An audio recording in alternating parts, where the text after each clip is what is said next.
Bhagavad Gita por Paramahansa Yogananda, capítulo 27. Como transcender os 3 gunas. 14.1. O Senhor abençoado disse: Vou explicar-te outra vez a sabedoria suprema, superior a todo conhecimento, por cujo intermédio os sábios alcançaram após a morte a perfeição final. 14.2. Os que dominam essa sabedoria e passam a residir em mim, nunca mais renascem, nem mesmo quando a criação se manifesta de novo, e não são perturbados quando chega o tempo de pralaya, de solução cósmica. Essa estrofe reconforta aqueles que temem no futuro, quando o universo voltar a se manifestar, ter novamente de se haver com a longa luta pela libertação. 14.3. A grande Prakriti é meu ventre, no qual implanto a semente animada que gera todas as formas de vida. 14.4. Ó filho de Kunti, Arjuna, qualquer que seja a forma saída de um ventre, seu verdadeiro ventre e fonte cósmica é o da grande Prakriti, e eu sou o pai que forneceu a semente. 14.5. Ó poderosamente armado Arjuna, o que liga a alma imortal ao corpo são os 3 gunas, trazidos à manifestação por Prakriti. 14.6. Ó imaculado Arjuna, desses gunas a qualidade pura de sattva confere saúde e compreensão, mas ainda mantém o corpo subjugado por induzir o homem a apegar-se à felicidade e ao conhecimento intelectual. Mesmo sattva guna, embora edificante, não liberta o homem do conceito do eu. Ele pensa: sou feliz, sou inteligente, sou saudável. A consciência egóica é a limitação final, que subsiste quando todos os outros laços romperam. Correntes, ainda que de ouro, prendem. E ser feliz não é se deixar prender, obviamente. A ideia do eu é que prende o homem, e a tal ponto que o separa dos semelhantes, tornando-se mais e mais coercitiva, ignorando a felicidade alheia, forçando-o a aferrar-se à sua própria em vez de ofertá-la ao júbilo de Deus. A felicidade, em sua forma superior bem-aventurança, é o objetivo, mas o apego à ideia, eu, João, sou feliz, impede-a de estender-se ao infinito. Isso lembra os discípulos que mencionamos mais atrás, certos de já ter alcançado a realização pessoal com os poucos progressos feitos e indiferentes à urgência de continuar subindo rumo à perfeição espiritual. Desse modo, embora persistam nos esforços certos, agem sempre com o pensamento: tenho a felicidade pela qual tanto lutei. O conhecimento intelectual também é uma armadilha, ou melhor dizendo, um beco sem saída na jornada de espírito. Muitos místicos sentem-se realizados com o conhecimento de segunda mão que obtêm da leitura e discussão das verdades espirituais. O saber intelectual, porém, não toca o íntimo das pessoas, não se baseia na experiência direta, apenas em conceitos, opiniões e vivências alheias. 14.7. Fica sabendo que a qualidade de rajas está imbuída de paixão. Ela ativa desejos e apegos fortes, atando a pessoa ao corpo graças às expectativas ardentes que suscita nela, em decorrência de sua inquietude.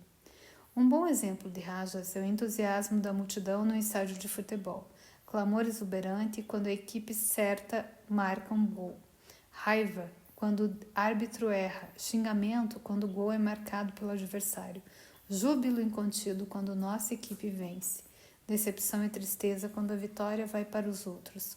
O que torna isso um bom exemplo em especial é que, no fundo, pouco importa quem vença ou perca, trata-se apenas de um jogo.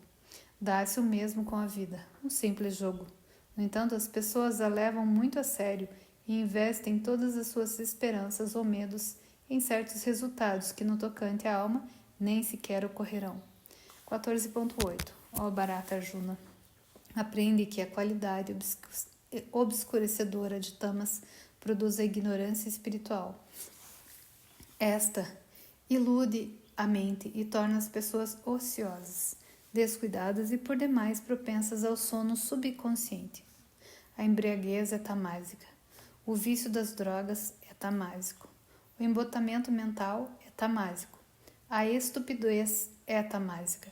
Tudo o que compromete a lucidez mental, alimentos ruins, inatividade habitual, falta de exercício adequado, indiferença ou incapacidade de enfrentar desafios, aceitação passiva das coisas tais quais são, degradantes embora para a consciência e desinteresse por melhorá-las, é tamásico.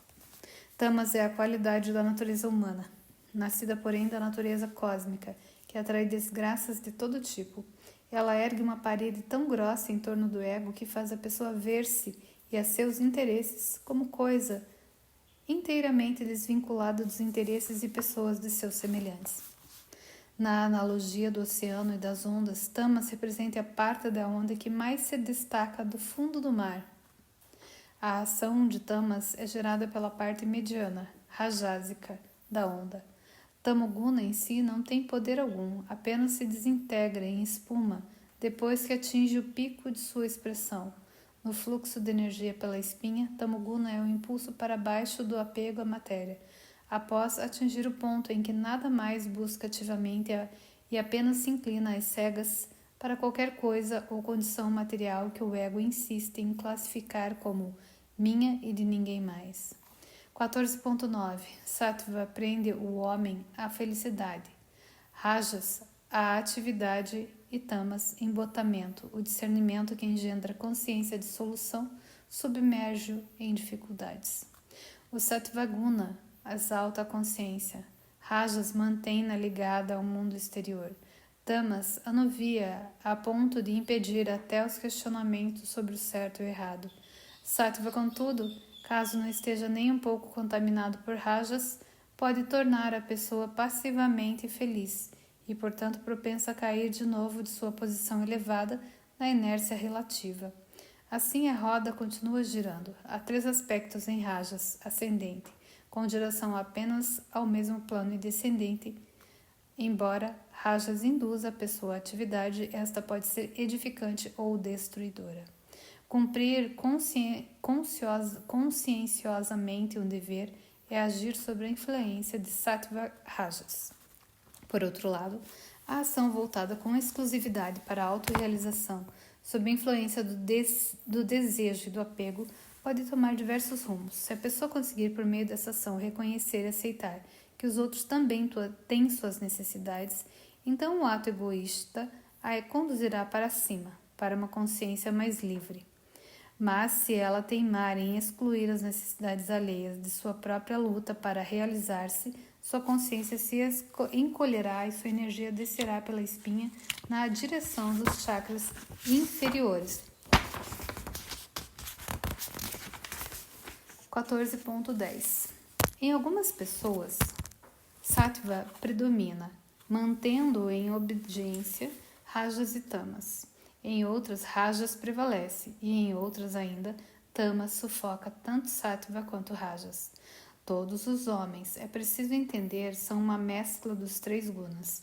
Assim como uma onda tem 3 partes, aquela que está mais perto do fundo do oceano, a parte mediana, que alteia a onda, e a crista, ponto de onde o próprio mar parece insignificante. Os santos, em quem obviamente o Sattvaguna predomina, demonstram ainda assim um aspecto tamoguna de sua natureza quando correm a cortina do sono sobre sua consciência ou descansam um pouco das atividades sáttvicas.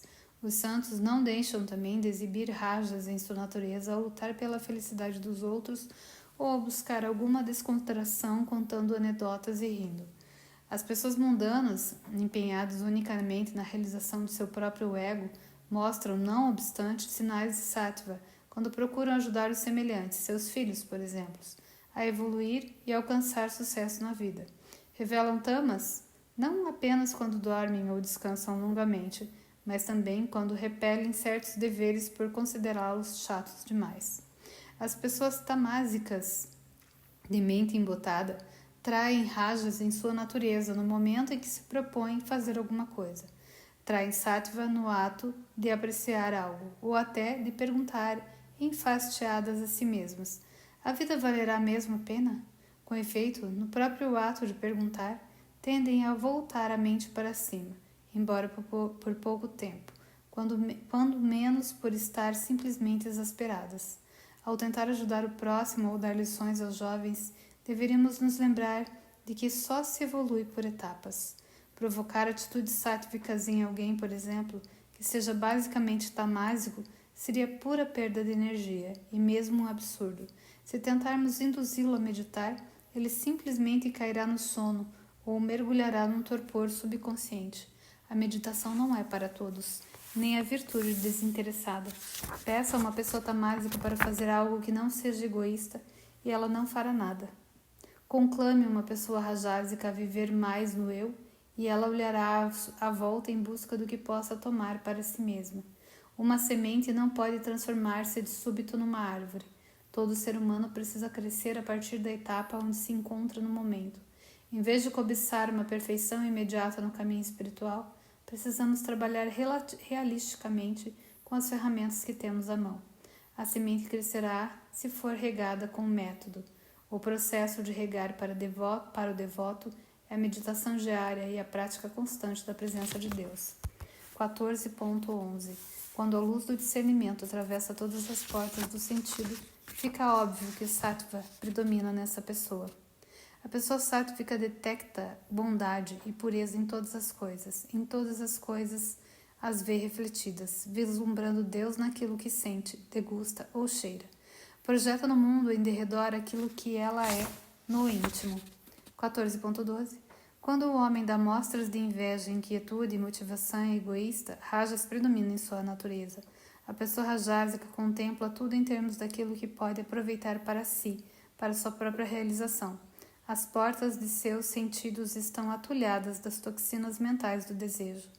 Vê uma bela cachoeira e pensa: quanto dinheiro eu poderia ganhar com a eletricidade gerada por essa queda d'água?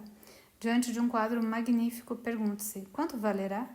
Ouve uma música maravilhosa, e só o que lhe vem à cabeça é: o ritmo poderia ser um pouco mais sensual.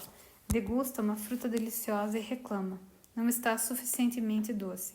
Assim são para essa pessoa as experiências dos sentidos. Nós continuaremos este mesmo capítulo em cenas do próximo capítulo.